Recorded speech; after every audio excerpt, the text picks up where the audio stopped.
Queria saber que horas você fala assim, cara, não dá mais pra essas caixas estarem aqui nem entrando no caminhão.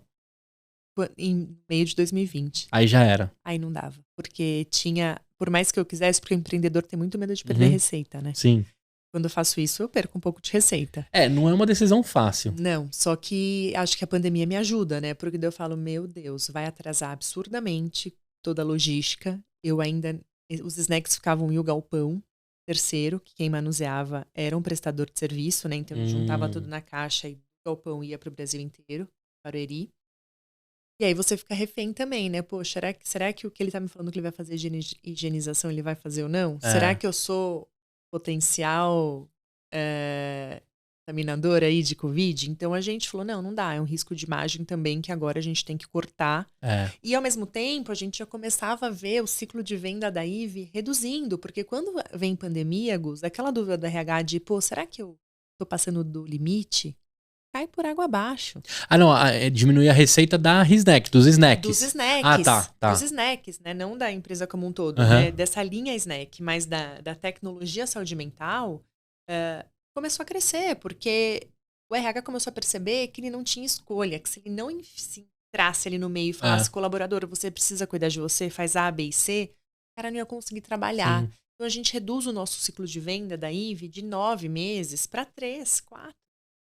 Porque existiu uma abertura de olhos de uma corporação que achava que não podia mexer com saúde mental porque era um assunto do colaborador.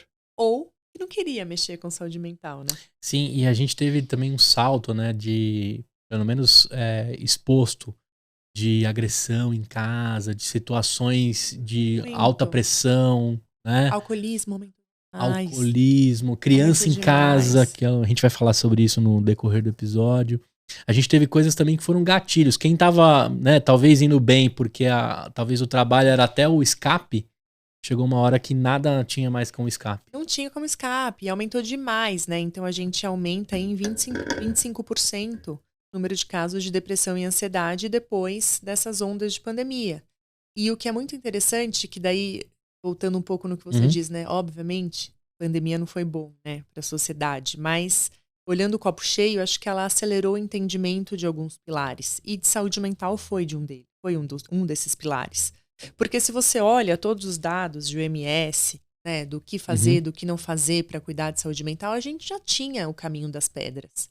Então, o OMS já tem muitas pesquisas e muitos estudos que mostram que por que as pessoas continuam adoecendo. Se você tem alguns gráficos que te mostram assim, Uhum. desde 1965 até hoje, resolutividade médica. Quando você olha hipertensão, doença cardíaca, leucemia linfoblástica, que é uma leucemia infantil, que é uma leucemia infantil não, que é um tipo de leucemia, tem algumas AIDS, cai demais o número de mortes. Só que quando você vê o suicídio, Aumenta. ele aumenta. Suicídio não é uma doença, mas é uma maneira como faz a pessoa. É uma causa. É uma forma de falecimento, né? Uhum. 90% das pessoas que se suicidam sofrem de transtorno mental. Então é praticamente uma proxy. E aí o MS fala, bom, por que que as outras doenças têm uma melhora de resolutividade médica e a gente continua perdendo muita gente pelo suicídio?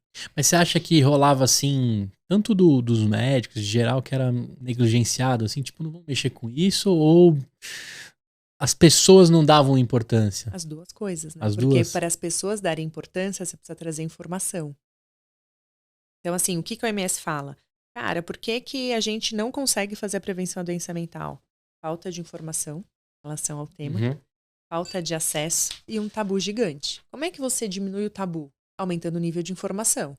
Aí o que acontecia na corporação era, não sou eu que tenho que ter informação. Já é da vida da pessoa. É.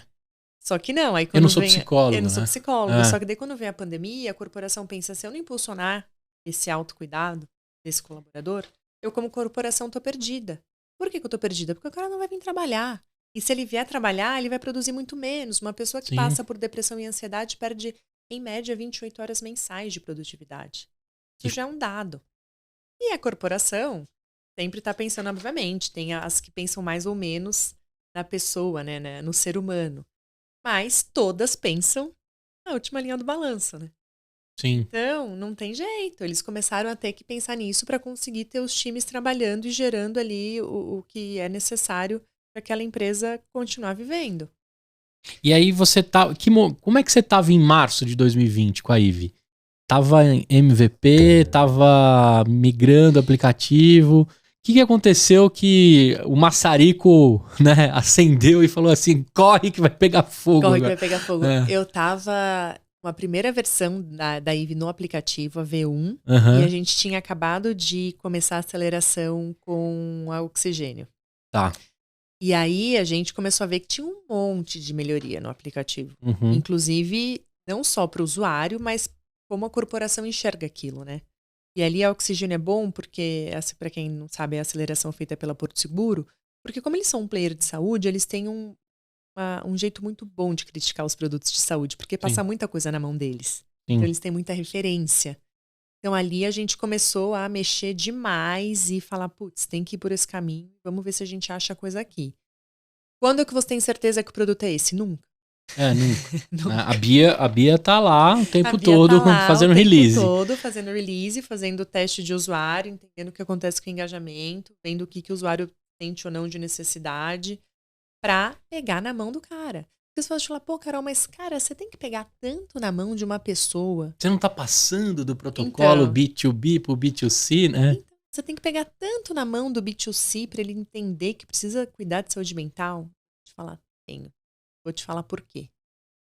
É muito louco, porque o adulto de hoje, quando criança, ele não foi acostumado a cuidar de saúde mental. Os pais não falavam isso. Não. Sabe o que meu pai me falava? Hoje ele já sabe o valor disso, mas ele fala assim: psicólogo é coisa de doido. Então, É pra doido, você não precisa disso, doido, não. você não precisa, vai colocar a caraminha lá na tua cabeça. É. E tem, Vai procurar claramente... sarna pra se coçar. Exato.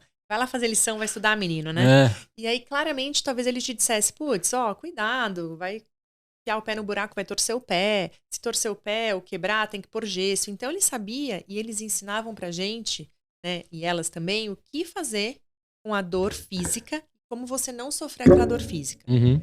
Mas ninguém, nossos cuidadores não falavam de doença mental, de Não. cabeça. E aí a gente tem uma sociedade que não está acostumada a cuidar disso. Verdade. Então, culturalmente, a gente tem que fazer muita força para que isso vire um hábito.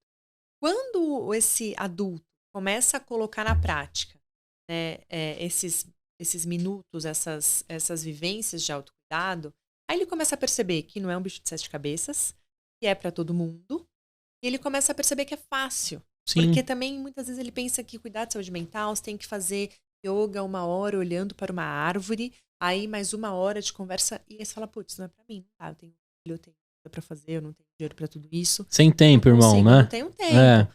Então, assim, a gente tem que trazer, tem que pegar na mão das pessoas. Hoje, Gus, a gente tem 350 milhões de pessoas em depressão no mundo. 47% não se dão conta.